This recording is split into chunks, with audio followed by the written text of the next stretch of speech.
अस्सलामुअलैकुम। आप देख रहे हैं अदब ज़िंदगी यूट्यूब चैनल।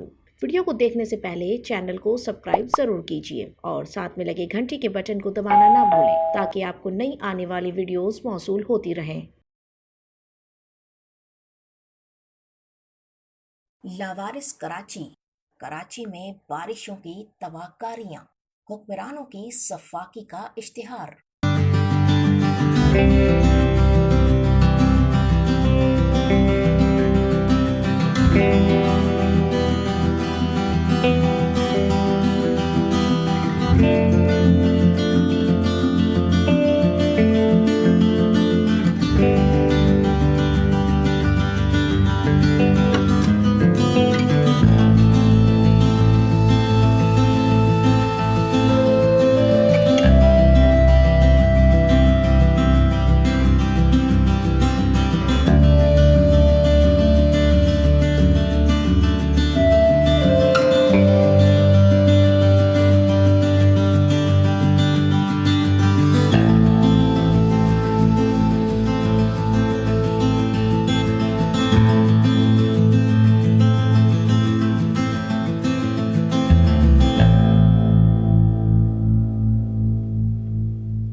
बारिश आता है तो पानी आता है, जब ज्यादा बारिश आता है तो ज्यादा पानी आता है, जब ज्यादा बारिश आता है तो ज्यादा पानी आता है, जब ज्यादा बारिश आता है तो ज्यादा पानी आता है।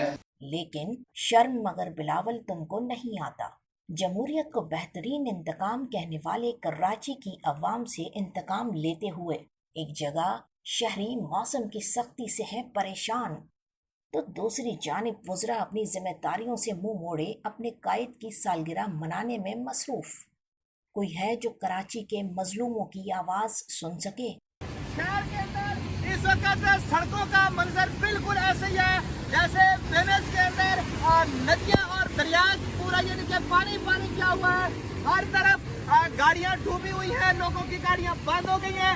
लोग शदीद परेशानी के आलम के अंदर इस वक्त अपनी मंजिल की जाने की कोशिश कर रहे हैं, लेकिन बहुत बड़ी तादाद में लोग नाकाम नजर आ रहे हैं। शायर इस मौके पे क्या खूब कहता है, इस बारिश में जो घर पहुंच गया वो सिकंदर, जो ना पहुंचा वो नाले के अंदर।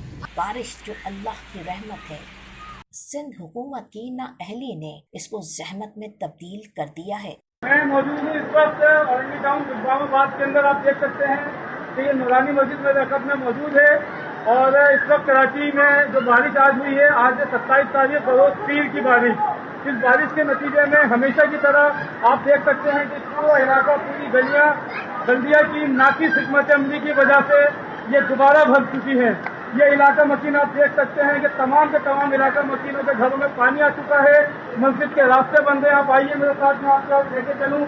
ये जो नाला है ये अरसा दराज से इसकी सफाई नहीं हो सकी है, जिसकी वजह से यहाँ पे पानी जो है वो हर साल लाखों लोगों को नुकसान करता है। लाखों रुपए का गरीब अफराद से आबादी को मुश्तमिल ये इलाका है और यहाँ पे लाखों लोगों का नुकसान हो जाता है। मैं हुक्काम से अपील करता हूँ कि ये नाले की सफाई और इस नाले के ऊपर जो इंक्रीजमेंट है इसका खात्मा किया जाए ताकि यहाँ के गरीब आवाम को मजीद दिक्कत का सामना ना हो। इस वक्त कराची का कौन सा इलाका है जो ज़ेर-ए-आब नहीं है? बारिश के पानी की निकासी का मुनासिब इंतजाम न होने की वजह से सड़कों और मरकजी शाहराहों पर पानी जमा, निज़ामे जिंदगी मफलूज होने से लोग मसाइल से दो चार। कराची के लोग बारिश की खुशियां मनाने के बजाय अपनी मोटरसाइकिलों और गाड़ियों को पानी में घसीटते हुए नजर आते हैं और बेबसी की तस्वीर बने रहते हैं। शहर की मरकजी शाहराहों पर पानी जमा होने से शदीद ट्रैफिक जैम, कई नाले भी उबल पड़े। कराची जिसका शुमार दुनिया के बड़े शहरों में होता है और जिसके मुल्क की मईशियत में बड़ा नहीं बल्कि सबसे बड़ा हिस्सा है, हमेशा हुक्मरानों की अदम तवज्जुही का शिकार रहा है। यही वजह है कि बारिश के बाद कराची की सड़कें तालाब और झील का मंजर पेश करती नजर आ रही हैं। अवाम सिंध हुकूमत और बल्दिया कराची की गफलत और बद इंतजामी का शिकार। कराची के लोगों को चाहिए कि बारिशों में छतरियां लेकर ना निकलें बल्कि कश्तियां लेकर निकलें। वीडियो पसंद आने की सूरत में लाइक और शेयर करना ना भूलें और चैनल को सब्सक्राइब जरूर कीजिए। शुक्रिया।